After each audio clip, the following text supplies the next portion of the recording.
আসসালামু আলাইকুম ওয়া রাহমাতুল্লাহি ওয়া বারাকাতুহু। আপনি কি চিন্তিত? আপনি কি পেরেশানিতে আছেন?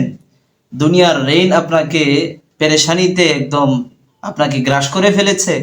তাহলে আসুন রাসূলে কারীম সাল্লাল্লাহু আলাইহি সাল্লামের বর্ণিত একটি আমল, যে আমলটি রাসূলে কারীম সাল্লাল্লাহু আলাইহি সাল্লাম তার এক আনসারী সাহাবীকে শিখিয়েছিলেন। সে আমলটি হলো, রাসূলে কারীম সাল্লাল্লাহু আলাইহি সাল্লাম একদিন মসজিদে নববীতে প্রবেশ করেন। প্রবেশ করে দেখেন আনসারি একজন লোক যার নাম আবু উমামা। রাসূল তাকে জিজ্ঞাসা করেন, আবু উমামা, আমি তোমাকে ইদানিং প্রতিদিনেই মসজিদে নববীতে নামাজের সময় ছাড়াও অন্য সময় তোমাকে বসে থাকতে দেখতেছি বা দেখা যাচ্ছে, এর কারণটা কি?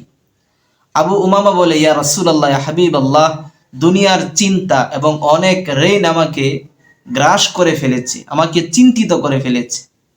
রাসূল কারীম সাল্লাল্লাহু আলাইহি সাল্লাম আবু উমামাকে বলে যে, আবু উমামা, আমি কি তোমাকে এমন কিছু কালেমা শিখিয়ে দিব যেই কালিমাগুলা পড়লে আল্লাহ তাআলা তোমাকে চিন্তামুক্ত করবেন এবং তোমার ঋণ আদায় করে দিবেন?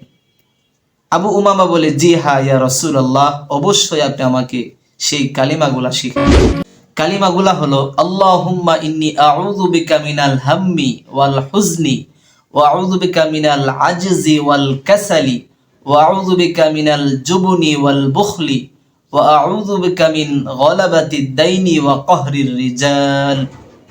দোয়াটি আবার খেয়াল করি, আল্লাহুম্মা ইন্নী আউযু বিকা মিনাল হাম্মি ওয়াল হুজনি ওয়া আউযু বিকা মিনাল আজজি ওয়াল কাসালি ওয়া আউযু বিকা মিনাল জুবনি ওয়াল বুখলি ওয়া আউযু বিকা মিন গলাবাতিদ দাইনি ওয়া কহরির রিজাল। রাসূল কারীম সাল্লাল্লাহু আলাইহি সাল্লাম আবু উমামাকে এই দোয়াটি সকাল সন্ধ্যায় পড়তে বলেন।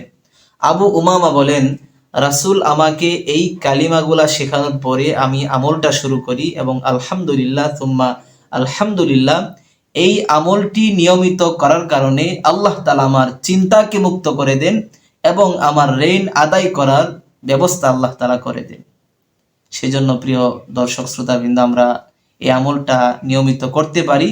যারা ঋণগ্রস্ত আছেন, যারা পেরেশানিতে আছেন, তাহলে আল্লাহ তাআলা অবশ্যই আমাদেরকে ঋণ মুক্ত করবেন, পেরেশানি মুক্ত হইতে পারবো, চিন্তা মুক্ত হইতে পারবো। আল্লাহ তাআলা আমাদের সবাইকে বুঝার এবং আমল করার তৌফিক দান করেন।